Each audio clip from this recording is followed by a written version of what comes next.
Welcome, welcome. We'll just wait a minute or two here.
We'll be starting here in about a minute or two. Thank you all for joining.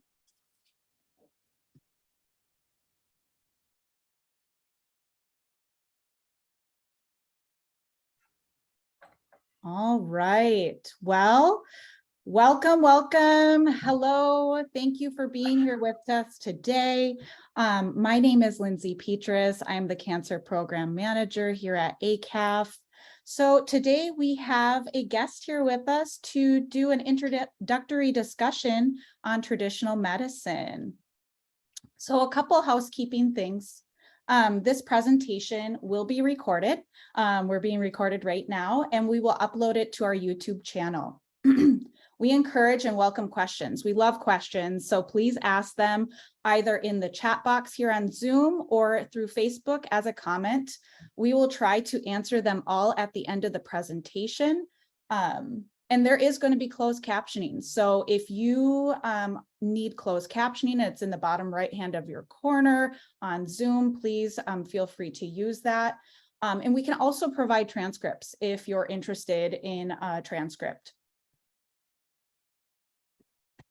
So I'm going to be giving an overview of ACAF, our background and vision. We'll do some introductions here, and then we'll get into the presentation, and then we will take questions at the end. So some background on the American Indian Cancer Foundation. ACAF is a national nonprofit.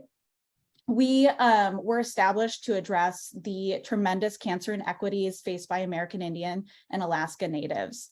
Our mission is to eliminate cancer burdens in American Indian families through education, improve access to prevention, early detection, treatment, and survivor support. Oops, moving too fast. There we go. Our vision is a world where cancer is no longer the leading cause of death for American Indian and Alaska Natives. Through hard work, culturally appropriate community-based programs, and policy change that affords Native people the access to best prevention and treatment strategies, we see a world where American Indian communities are free from the burdens of cancer. So I would like to introduce my friend, Aneen, my friend Keith Smith. He is here with us today as our traditional practitioner and cultural advisor. Keith, we are extremely excited to have you here today to discuss traditional medicine and how traditional medicine can be supportive during one's cancer journey. I would love you all to introduce yourself to Keith, you know, where you're tuning in from, what ancestral homelands you're located on. And yeah, I can pass it over to you, Keith. All right. All right, good morning. Bonjour. Natawash and Disnakazo Gakaning de do Jabama Kwan and do them. So my name is Keith. I grew up in Red Lake on the Red Lake Reservation, and had the opportunity to be around some good people, and that helped my family, and most importantly, my brother and I, my brother Todd Smith, who still lives up in Red Lake, kind of find a useful way to use this gift that we had that was passed down to us through our family. And so now with my wife Valerie, we we travel around the Midwest here, mostly in Michigan and Wisconsin, and we help in different communities with traditional medicine consultations. And so there's a lot that goes into that, and it takes a long time to get to where we are to be a, as they say nowadays, a traditional practitioner or things. I always say I'm just a helper to the people. I've definitely had some good opportunity to learn some things in a good way, and to also give back to our communities some things that maybe they're missing, or they have a little bit of teachings. And so we do lots of things. We help people with anything that they come in with. People bring in their tobacco, and through that tobacco, we have a little ceremony with that tobacco, and we help them. And so with that sometimes comes medicines, smudges, teas, maybe even some direction of for people. Maybe they need to do something. Maybe they need to have some kind of ceremony or something, of a little personal ceremony. But we have all those teachings, and I'm able to give those back to our people. Right now, my wife and I, as we travel around, we are in Hannahville, the Potawatomi community here in Wilson, Michigan, close to Escanaba. And fall time is in October here is our fasting time. And I don't know if anybody ever heard about fasting, but fasting is a process of giving up life for something. And back in the day, we had our fasting was manhood and womanhood fast for our young adults, our sons and daughters when they turned 13, or around that area, 14. So really, this happened after our young ladies had their first moon time. And for our young men, it was after their voice was fully changed. So it's good work. It's we actually were down with the Pokagon Potawatomi last week for fasting, fall fasting. We're with the Hannahville Potawatomi this week. And then next week we'll be with the Forest County Potawatomi. And that's a first time there. So as we start out brand new in areas, especially with these kind of ceremonies, we're helping kind of rejuvenate some things. The teachings are there. I guess it comes down to that sometimes they need a little bit more direction, and from someone that has the ability and to be able to conduct those ceremonies properly, because there's a lot that goes into that. There's a lot of teachings that go into the in-betweens there, as we teach each individual how to do these things and why they're doing it and their purpose for doing it and all these things. But anyway, it's really good work. Before that, I was in CCTV. I programmed, designed, and implemented high-end digital recording systems. And I did that all around the Midwest here for a lot of Indian gaming establishments, and also in bars and restaurants and executive offices, buildings, and things like that. So I designed camera systems, I installed and implemented them, and now this work took over to where I'm here now. And once again, talking to you about cancer and traditional medicine as our main topic today. I just want to let you know what we're doing right now. But every month, my wife and I are on the road. We're currently working for the Bay Mills Ojibwe up in the UP. That's where we live. We live just south of Sault Ste. Marie, Michigan now. So that's our month. We start out, and then we go to the Pokagon Potawatomis for a couple of days. And then right from the Pokagon Potawatomis, we come here to Hannahville Potawatomi. And then from Hannahville Potawatomi, we head on over to Crandon, Wisconsin for the Forest County Potawatomi for a couple of days. And then we have about 3 or 4 days off usually. And then we'll end our month with Bad River. And those are the tribes we're currently contracted with and working with here in the States. Even though there is more that would like the services that we provide, we just don't have the time without taking a little time to take a break and recoup. But also work in a couple areas in Canada as well right now. Work with some in Sagamuk and Serpent River, and then way up north, there's a community up a ways called Long Lac 58. A lot of people know that area is Ganoogaming. So, but yeah, we go up there. We have been up there since post-COVID or when COVID started up. And right now, again, it's just time. My time's pretty taken up with our people here, just here in those main areas of Michigan and Wisconsin. So, so hopefully someday we can get up and start servicing a little bit more in Canada. But as we get into what traditional medicine's about, traditional medicine is really about an understanding that our medicines have been here forever. Um, but to learn how to properly dispense and use those medicines takes a very long time. And so you can't just, I mean, I know we have a lot of the health food stores and the health food kind of uh, people that are out there, but I guess the difference between what I do is that we can kind of say this root, let's say for instance, burdock root has these properties and they're good for these things, right? I guess the difference that we feel and then within our teachings is that we have more of a spiritual connection with our medicines. Most of the medicines that we have that we currently travel with, we harvest ourselves. So on the in-betweens of not working for tribes and offering those kind of consultations for helping them, we're picking medicines from, especially during our warm months. We're actually ending now. There's a couple more we have to get before we really get a lot of snow on the ground. There's some that are ready in the fall. So that's the in-between of what we do is yeah, we're stopping to harvest medicines if we see it and find it on our route and our driving. And it's the understanding of the spiritual properties and the elements that are in those plants and how we need to properly disperse this medicine to our people. So as we get into talking about cancer, and I know many of us have been affected by cancer. My mother-in-law, my wife, Valerie's mom, passed away from cancer. She survived her first round with help from traditional medicine.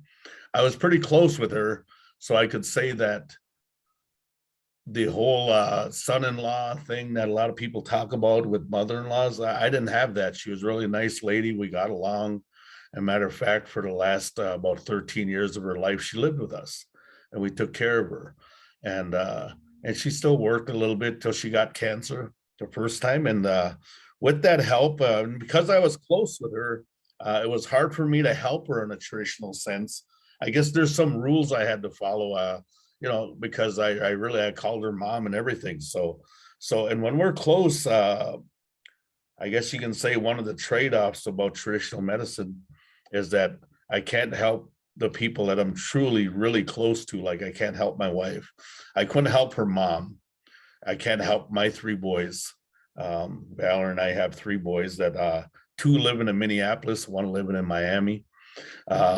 So with that, my past relative, my cousin there, my first cousin, my brother, as I call him, Harlan Downwind, was a little bit older than my brother Todd and I, and he kind of started going this way and understanding we had a gift in our family, and we kind of followed that lead a little bit, but just mainly made that commitment to be around the teachers that we had around Red Lake and all the people that are around Adam Lusher. If some of you might know that name and remember Adam, but he did a lot of good things and helped a lot of people. And it really helped put me on my path here that brings me in and where I'm at right now and helping our people.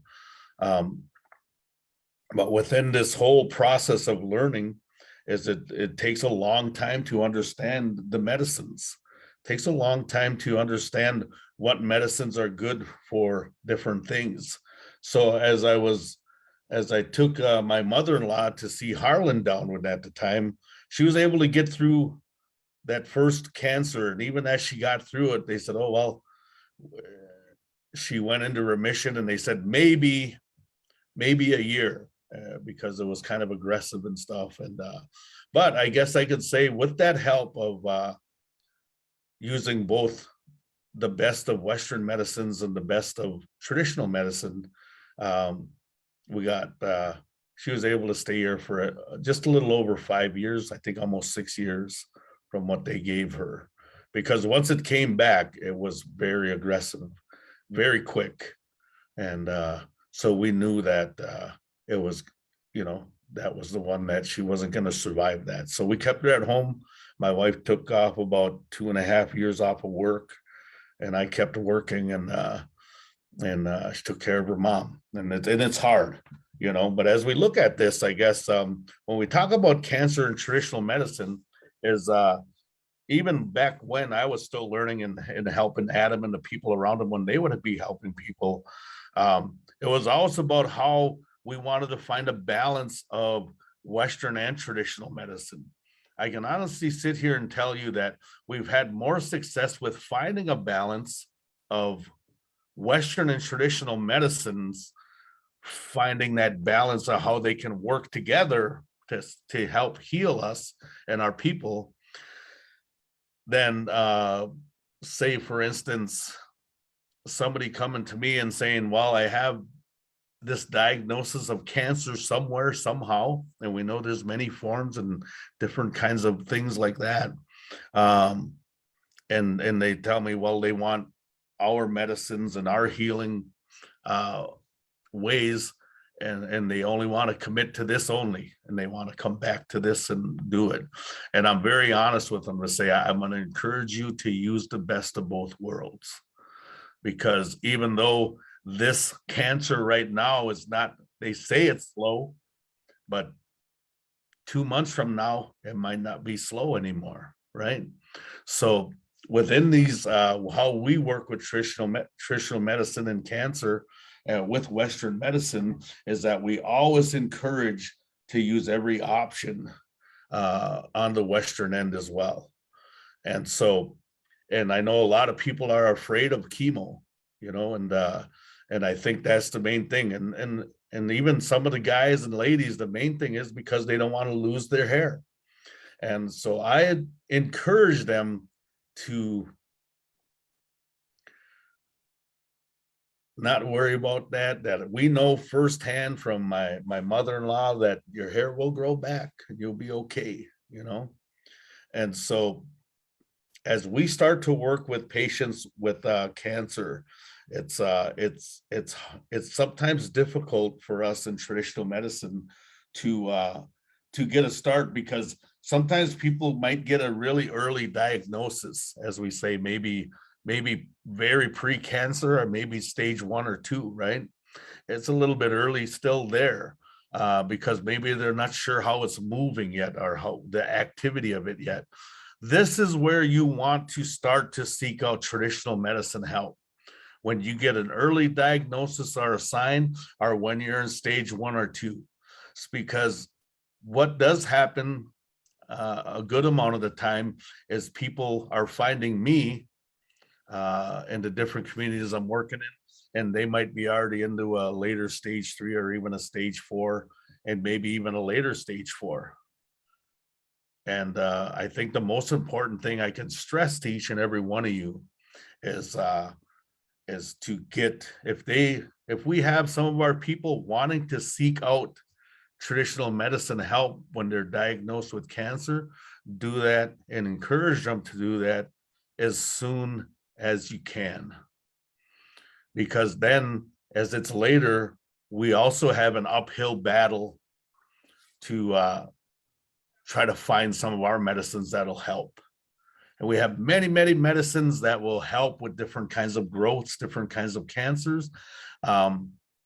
As I work with people, our people with cancer, my main goal is to help shrink and to help kill that cancer. Because what we know when it comes to sickness is that there's a spirit to sickness, right? Because sickness is alive. And so we want to kill what's making that actively alive. And so that's how our medicines come in. And there's, like I said, there's a lot of different kinds, So please, please, please pass the word to know that to get traditional medicine help, most often you're going to have to travel to get to that person, and you're going to have to make that commitment to get there. Many, many of us that are actively out and working in communities, we're pretty tied up with those things. And so the main thing is, if you can get to us, that's probably the best thing. It's pretty rare that I could, for instance, if I got a call to go somewhere in Minnesota today, there's no way I could do that. I got people out in the woods doing their personal fasting ceremony, and I just can't leave them, right? But I'll encourage them to come here. Hey, I'll be here until Saturday. If you can get them here, we can see what we can do. We'll try to get a good start. We just need to see where things are. We need to see what they're telling you on the western end, so I can kind of get an understanding of what I might be able to help them with on our traditional medicine end. The other thing I wanted to truly say about traditional medicine is that when we have this ability to help our people with sickness and take their tobacco and do these little ceremonies and help with these healing ceremonies, there's nothing, I'm not claiming that I am doing it, you know. Our teachings tell us that this is all the work of the spirits. And basically what we are is we're just that vehicle for the spirits, that kind of that vessel for the spirits to work through and help the person sitting in front of us. So very humbly, I say, as I'm giving out some information here and talking about some things, I need to let you know that very humbly, I say it when I talk about myself and people coming to me for help, it really, I truly mean that they need that spiritual help that's kind of able to come through me to help them. I don't take ownership of what the spirits do. And that's really kind of some deep down teachings that we all learn as we kind of walk this path and help our people. So moving on to the next thing I wanted to touch on is, how do we access a traditional practitioner, a traditional healer, or a medicine person? Is well, I can tell you that, you know, my younger brother Todd's up in Red Lake, and he's also in Baraga, and he also comes here to Hannibal. I can tell you that of course, I'm in Bay Mills down by Pokagon Potawatomis in Dowagiac, Michigan. I'm here in Hannibal. I'm in Crandon, Wisconsin with the Forest County Potawatomis. So I'm kind of a little more accessible because I'm in a little bit more communities. But so to find that person, if you're not from the Midwest here, if you're from another area around the country, is sometimes you have to kind of peel away the protectiveness around our medicine people that is still there. Because I know there's a lot of good people out there doing good things. And I might not know every one of them, and I might not even know them personally. I might hear about them every once in a while, and I know they're doing good work. But the main teaching, regardless of what tribe you're from, is that we're so humble about what we do that we don't advertise what we do, if that makes sense. In a way, our teachings tell us that we're not supposed to be boastful about what the spirits do through us, right? As I talked a little bit about before. So it is about finding the healers that are close to you. And sometimes that takes a little bit of work to go into a community, because now the communities have kind of, you might have to get them maybe even through one or two or three or four people and kind of gain a trust there that they truly know that you're coming in for some help. And then you'll finally get to the person. And now you can get your help. And when you do that, most certainly you're bringing tobacco. And my teachers always tell me tobacco's always first. You know, always first. And sometimes our people that are going through get cancer and they want to find some help, they don't know what to do, but they know enough to bring tobacco. And usually in the tribal communities I'm working in, they're pretty quick to I've kind of made up a phone etiquette for traditional medicine of how to, and coach them to tell, because a lot of the people that are making our appointments don't know anything about what we do, but they kind of got an idea because I've done a presentation similar to this of what traditional medicine is about. But they kind of tell them to bring tobacco. And through that tobacco, again, that's how we have this ceremony. We kind of get a good starting point of where we need to start with medicines. And then as you're seeking out this help, one of the things I can share with you, that if any person that says they can help you, help a relative of yours, asks for more than tobacco, then I would question that. So on an extreme example of that, if somebody says, yeah, bring your tobacco and bring me, for instance, $500 and I can help you. We see it all over Facebook now, red flag, right? There's a red flag. So truly, anybody that's doing this work and has been taught, to me at least, been taught the right way, you always only ever need to bring tobacco first. However, let's get on the other part of that, is gifting or giveaways, as some people might call it. So another element of, as you're going for help, is some people don't know about that, and we don't put it out there either. But a lot of people that have some traditional upbringing or have been around it know and have seen people gifting blankets, towels, something somebody liked, right? So sometimes people will bring their tobacco and a gift. So what that gift represents is, it shows the spirits how grateful for you are for the help that you're going to be receiving. So the spirits see that gift. And so as I say that, sometimes people, unless they ask me, I mean, they can bring their tobacco.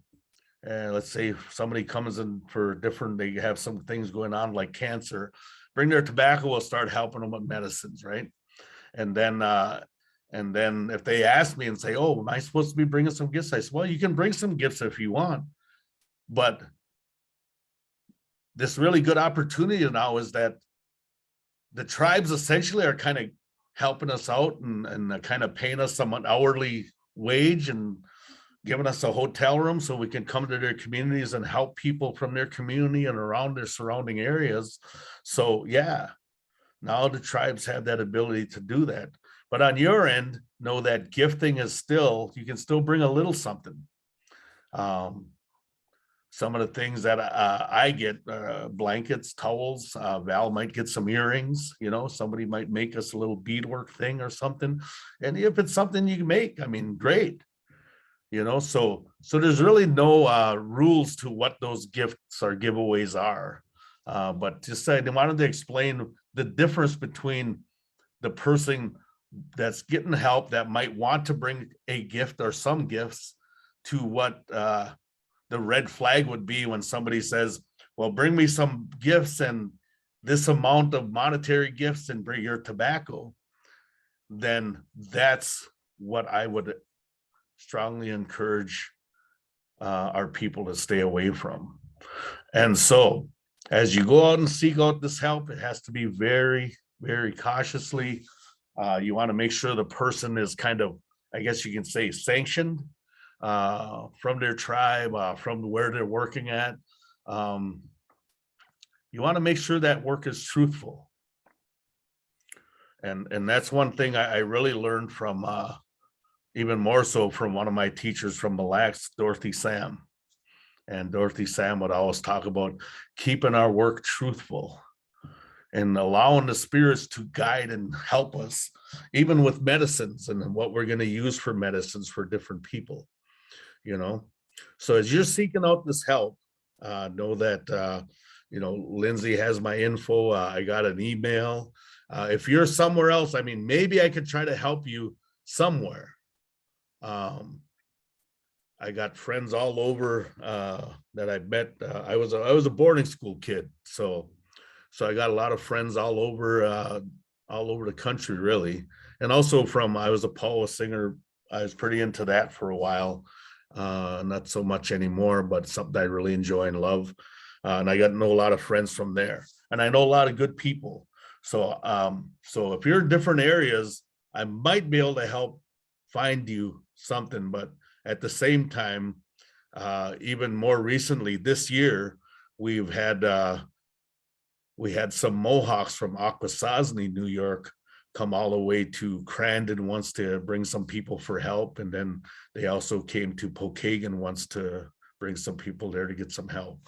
So people have come a long ways to get help. And that's part of the commitment, that if you want this help, that's what I talked about earlier, is you might have to travel to get that good help. And you know, families sometimes help them out and get them there, however it works out. But that sometimes that commitment is, we know that a lot of our areas have lost a lot of things, and and most of that is within this traditional medicine realm of things, and that our healers are well, I think that, I guess I could say that I know that the family gifts are still there. Like my family, right, has this gift, and if I can find them and mentor them, I'll do that, and I'll give that community back. And it's going to take a while. And so, as I say, as I go around and work in communities, my brother Todd goes around and works some communities. There's a couple other guys going around doing some good things that I know. Our real purpose there is to give back everything that we know, so we're not needed anymore. Give them all the medicines back and kind of get somebody started finding that one with that gift. So let's talk about that real quick. What is the gift I talk about? So the best way I can describe it is, nowadays we have all these kind of mediums and psychics on TV, and they can tell people some things, right? Like that. And well, in a traditional way, our gift is kind of like that, but it's only more based toward what our teachings are, and the spirits are helping us guide that person's life and help us with medicine, so we know that we're right on what medicines we need to start with and continue with and things like that. But I can't tell you if you're going to win the lottery, and I can't tell you if, I mean, that one kind of confused me. But I can't, if somebody come in and said, oh, I want to check on my brother that passed away or something, our teachings tell us that they're okay. So I tell them I can't do that, you know. But I can help you if you need some help spiritually, emotionally, or physically somehow. I'll do my best to help you, you know. So that's what this gift is I talk about, this kind of spiritual gift. Again, that we carry very humbly. So as you seek out this help, it's about being very cautious. My goal someday would be to have a kind of go-to list for an organization like this. If you have somebody from this area of the country, here's a couple people that are doing things. If you're going down for this area of the country, you know, here's some people that are doing this. If you're going to come up to the Midwest, here's some names. If you can get to these areas, you can find that help. And at the same time, it has to be done so cautiously, because at this, you know, the humbleness part about what we in our teachings is that we're not supposed to advertise like that.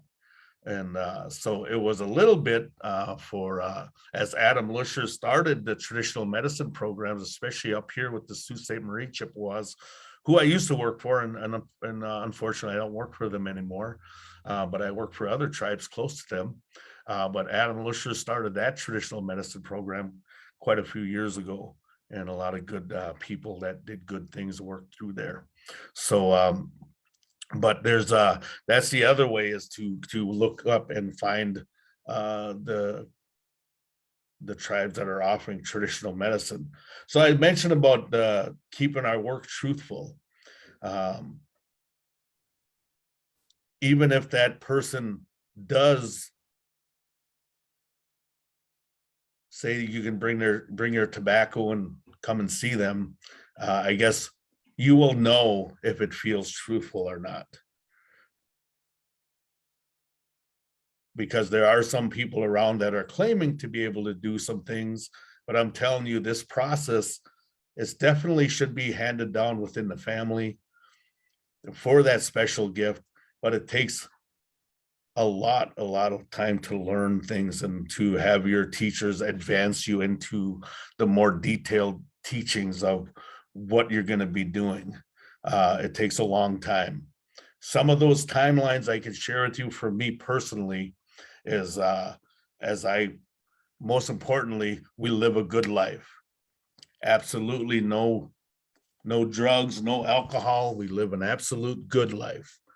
And on top of that, we also follow our 7 grandfather teachings to the best that we can, you know.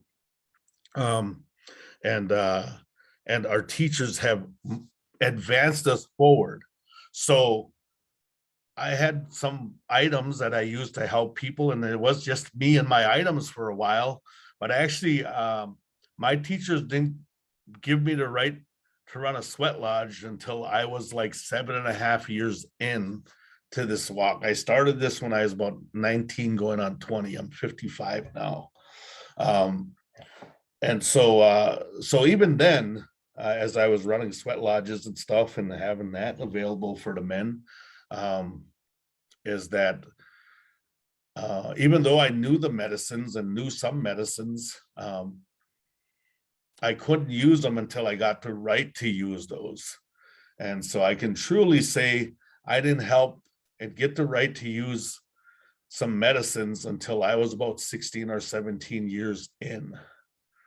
And so there was some real commitment there and understanding. It's all about that our teachers will watch us and mentor us and continue to mentor us, and they'll see us moving forward in a certain way, I guess, kind of building up that the experience and understanding how the spiritual part of it works, and then they'll advance you up, you know, and into even the doctoring processes.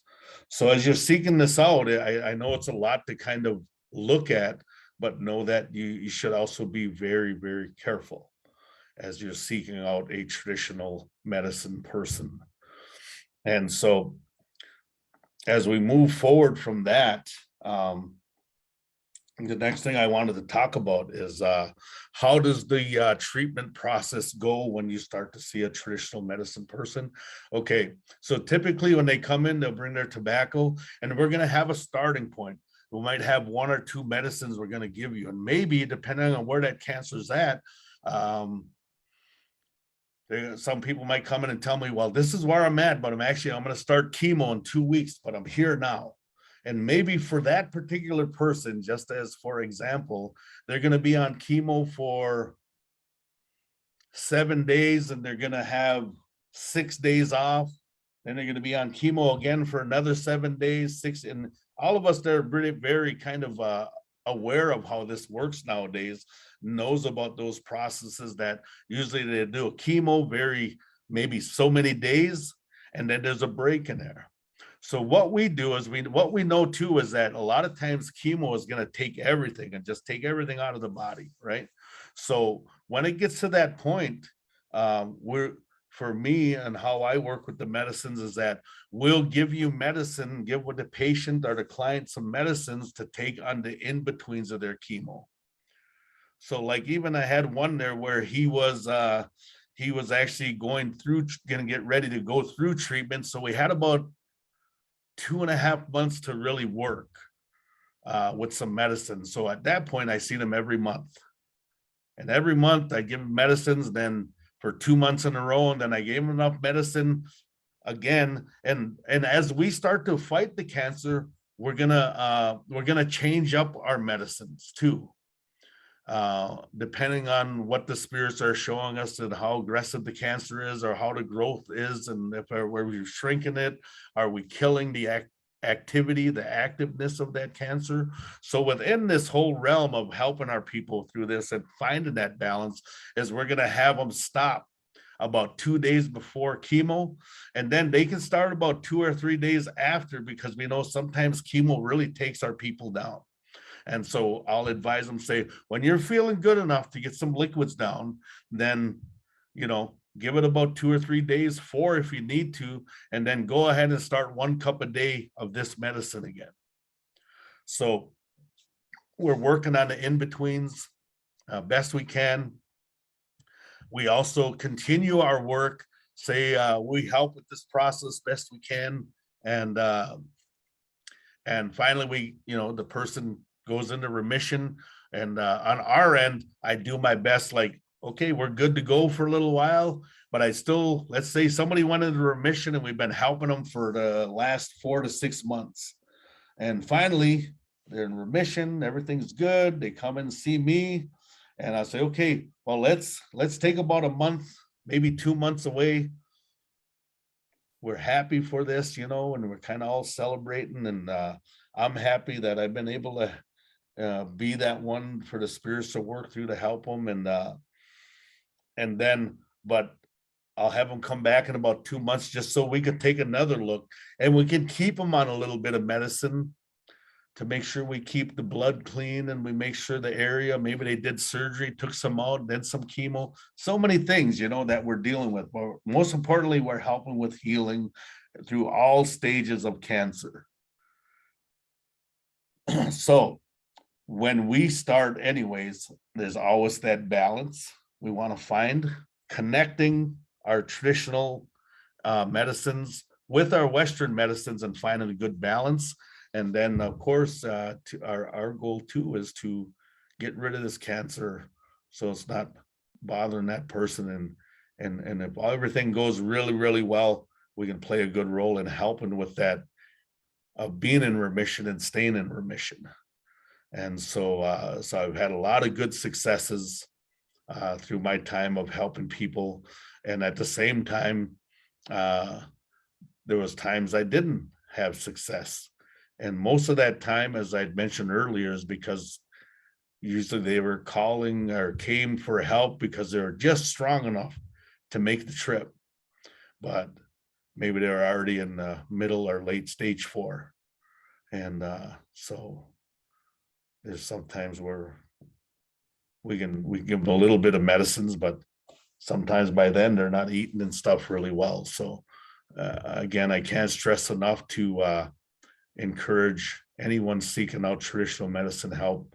If they get a diagnosis like cancer, get there as early as you can.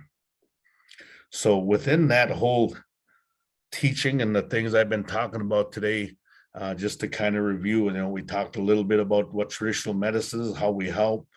We also talked about how to seek out find that traditional medicine help where you're at, knowing that you will sometimes have to make that trip, to get to the help, if that's what that person truly wants. The other thing I wanted to really touch on is that when it comes to our traditional medicine help, especially when it comes to cancer, it has to be the person that has the cancer that wants the help. And what I mean by that is that person has to want to be there, instead of saying, oh, well, my relatives found someone to take me to, so I'm going to go even though I don't want to. So within this, what I'm talking about is that person has to want the help from what we do, and they can't go for anybody else but themselves. It's kind of similar to when we have our people in recovery, or they're getting near to be in recovery. We all know that our people that struggle sometimes with drugs and or alcohol, they have a hard time getting to that point, but it has to be their choice, right? They can't go to treatment because their relatives want them in treatment. They have to want to go to treatment. They have to want to get better, right? And that's the same thing with this area of traditional medicine when it comes to cancer, is that person has to want to come in for help. Even though we all want to help them, and maybe we know someone and we want to push them that way, all we can do is suggest and say, hey, I know a person that might be able to help you that works with traditional medicine. If you want to do that, let me know. Give them a little time. It's kind of like planting that seed. Plant that seed and say, I know someone, right? And I'll get the family together and we'll help you get there if you want to go. So the teaching there is, and the suggestion from me is that make sure that they want to be a part of what we do within our healing processes. So anyway, with that, We're going to open up for questions. Appreciate your time. There's so much more I could talk about. Really just touching on what I do, what other people are doing, but there's so much more. There's really no one, I don't turn away anyone. I mean, as long as they bring in tobacco with a good heart and they're into it and they want to be there, I'll help them. I don't care if they're black, white, red, yellow, brown, whatever. They come in a good way. That's what I'm here for. So pass it over to Lindsay. Oh, yes. Thank you so much, Keith. I have some really great questions that have come through. So the first question we had is, for those that aren't physically located near their tribe or have access, what would you recommend for incorporating traditional medicines? Again, this is a question. It's a good question because, again, it's about knowing that a lot of our tribes have they don't have any medicine people anymore. They have some people with knowledge of medicines, but a lot of times those families in within our communities that have knowledge of medicines, they know there's such a delicateness that they can tell you, oh, this one's back in the day was used for healing kidneys and doing this, right? But they're not telling you to go out and pick it, because you can make yourself sick or you can get very sick. So the best I could say is to reach out to your community if you need help, like from traditional medicine first, and say, is there someone I can talk to within our health area, or even with our traditional and maybe our cultural area, that might be able to get me to someone that can help me with traditional medicine services, our traditional medicine consultations. And then if they don't have it, now you're going to have to reach out and kind of find that help. And sometimes that might be a little bit of a drive, and as I mentioned about the aquasad, these come in, 12 and 16 hours just to be seen once. So it comes down to that in some areas, it's non-existent anymore. And I've had many conversations with people from other parts that are quite a few states away from us. And the best I could tell them, well, I'm not going to be able to get down there. I've been invited down to the Potawatomis there in Kansas. I just don't have time to get there. I said, but if you guys want to crew up in like a van or something and bring some people up, let's work that out, right? You might have to spend the night and then drive back, but if you believe it'll be worth your time, so do I. Yeah, thank you. And this kind of goes with the previous question, but this person's wondering, is there a list of traditional medicines that you can share, or any resources for those that may not be in a city and not have access to traditional medicine? Yeah, some of the herbalists and some of our herbal stores, they're pretty decent, they kind of got a pretty good hold on what elements and what properties are in the medicines, and they can kind of give you a good direction of maybe it's more of a trying these medicines, right? And I think the biggest one, I think everybody's heard about it. We call it shkitagan. A lot of people call it chaga. So it's the growth on the fungus growth on a birch tree. So, but it has to be made in a very specific way, depending on what you're going to be using it for. And nowadays, it's unfortunate in a way, because I mean, I guess it's kind of good. It's kind of out there, but now people like me are having a hard time finding it. So I hope this isn't one of the medicines that might be eradicated someday, but I have to truthfully say that it possibly could be that we won't have it anymore. It's just being over harvested. But within that is to share medicines. I mean, there's many medicines. Like I said, it depends on the individual and what that is, but even though I'm not saying going out and getting these medicines I have on hand, there's different kinds of medicines we can use. Sometimes for different kinds of growths and things. I mean, there's a medicine called marshmallow root. I might use that sometimes. Of course, the shkitagan, the chaga, I do use that sometimes. There's another one. Let's see here. There's a comfrey root that's used, and then going on down, there's a lot of different medicines. I guess it all comes down to that we don't have one blanket medicine for cancer and growth such as these are. It all depends on how cancer is affecting that individual. And a good example of that is that if I had two back-to-back diabetics coming in for help, I can guarantee you they'll both get entirely different medicines that'll help them with their Western medicine and work well with that to bring their blood sugars down or whatever they might need, because it all comes down to is not only is how diabetes affecting each individual, how is cancer affecting each and every individual.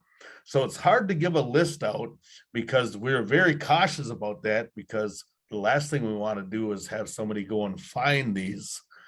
When I talk about, I think that a lot of the herbalists out there have a good handle on it, but at the same time, and it's not a put down, I'm saying they don't have the spiritual connection. So before we pick anything, we're praying for that medicine. We're telling it what we're doing, and we're never over picking an area. We're just taking what we need. And that's the part of I'm talking about of how we have this process to kind of, even more so, I guess we can say, spiritually activate that medicine. So now those healing properties are there even more so. I can definitely tell you that I can tell the difference from, say, the sweet flag root that I've picked with my wife to the sweet flag root I can get in a herbal store. Big difference. So I guess there's that caution in there that I give out, that there's many medicines. It all depends on how it's affecting the person. Yeah, thank you for that. Something that you were talking about, the Western medicine. I have another question that, I'm curious about, and I'm sure others are as well, is, what would you like to say to maybe a provider, a healthcare provider, and about, traditional medicine and how it's supportive to the patient? Like, are there things you'd like a provider to know about traditional medicine? Yeah, and I've actually talked to some providers and some of the other physicians that are collectively helping with people. And I guess most of the time I get these questions are an email from them, is because they're seeing really good success with what they're doing on the Western end. And sometimes they'll ask our people, hey, is there anything else you're doing? And a lot of times I say, oh yeah, I'm seeing a guy. And a matter of fact, recently there was a elders from Michigan that were going, the husband was going for treatments at a big medical facility somewhere, but they were really impressed with how his cancer had stayed still. And so they had asked his wife, well, is there anything else that he's doing? And say, oh, well, he's been using traditional medicine too, and on the in-betweens of what he's been doing here. Now they're actually there for the actual removal and more treatment. And but she was really like, she didn't want to say too much, right? And so she was, I guess you can say that's that protective layer. She wanted to protect me. And her doctor started asking her for on her husband to have, well, who is this guy? And she goes, oh, I don't know. I don't feel like I want to give out his name. I don't feel right about doing that. We kind of keep that private. Well, it kind of went on to where, well, what medicines are he taking? Well, now you got to go down to our herbal medicine department, that person there, and they got to make sure that what he has on a traditional end, just kind of a little safety thing. And so they went down there and they gave him the two medicines that he was on, the two T's basically. And the person told him, kind of did the computer thing and checked it out. Oh yeah, we should be good. And she told, oh yeah, well, we already knew that. The guy that we see to get this medicine from, he told us that already. And then he asked also, well, who is this guy? And she was, oh, I can't give out his name. And so you go back up to the regular doctor. The doctor's like, you need to tell us who this is. He goes, it's not that we want or upset about it, but we'd like to talk to him. And we'd like to see if he'd come here and teach us a little bit more about traditional medicine, because we're seeing some really good things here. And of other people that have had this same kind or similar kind of cancer as your husband, we're seeing there's some really good things. And if we could work and network together to provide that, we could use his help here to help other people, native people that we're helping with treatment. So within this anyway, as I talk about this, is I always tell them that I want to find a balance between Western and traditional medicine. I'm here to work with you and not against you. And I see nowadays that the younger doctors coming out are really more open to traditional medicine. And a lot of the older doctors, I've had some patients and clients that I'm helping that their cancer doctors had told them that if they keep going to traditional medicine, they're going to stop treating them.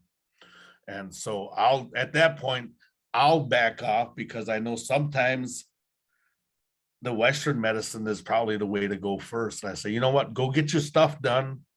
And then with everything good, you get down low or where you're almost to remission, then you can come back.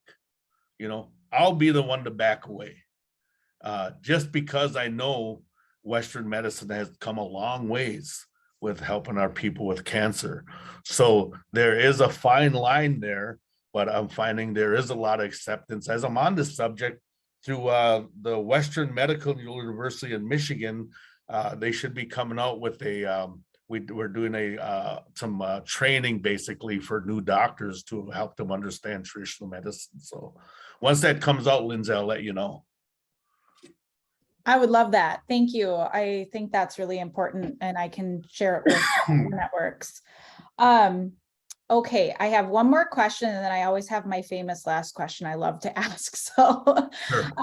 Do you have any contacts in Southern California or Southwest area for healers or traditional medicine? And we can probably do this through email too, if you want to, Keith, if you want to think about that, but that was a question.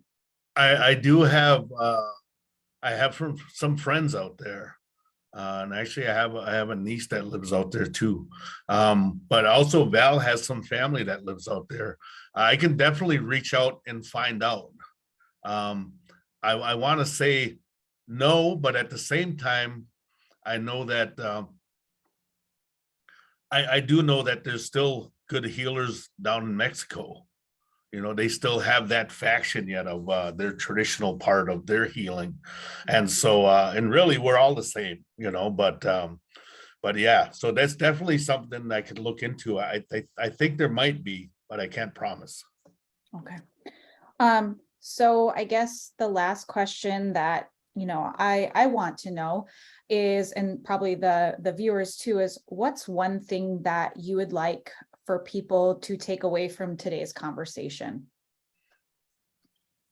I think the one thing I can like again today is knowing that traditional medicine is there, that we're around, and like I said, you might have to dig a little deep and get through a few people sometimes to get to that person.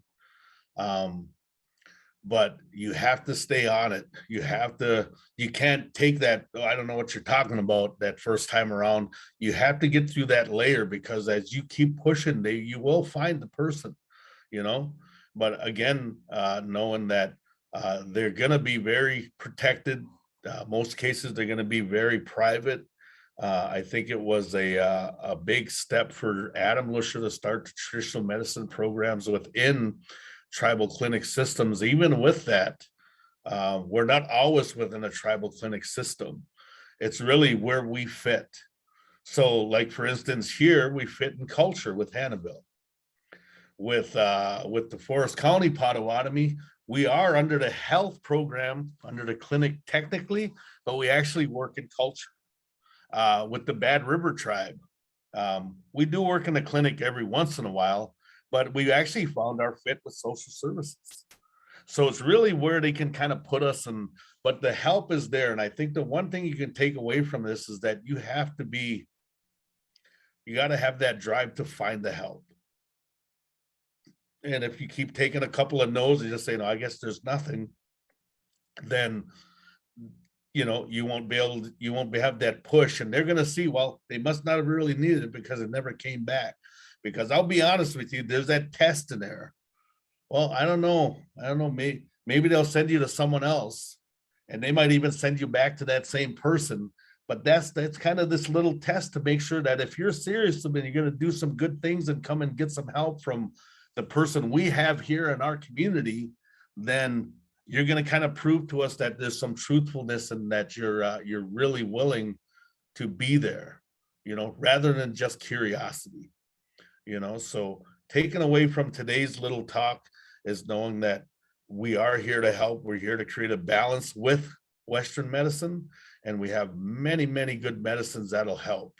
And the regimen is going to be cups of tea. I think most of the time for me, for cancer patients, I'm having make up a gallon of medicine at the time, because as they're going through chemo and doing different things, they're kind of weak, So it's either themselves or someone that might be helping care for them can go to the fridge and pour out a cup of medicine every day and give that. Even if they can't do a lot, I'll say if they can't feel like they're drinking a lot, then as long as we're getting something in there, reduce that down to a quarter cup, reduce that down to a half a cup, and at least get a half a cup a day in.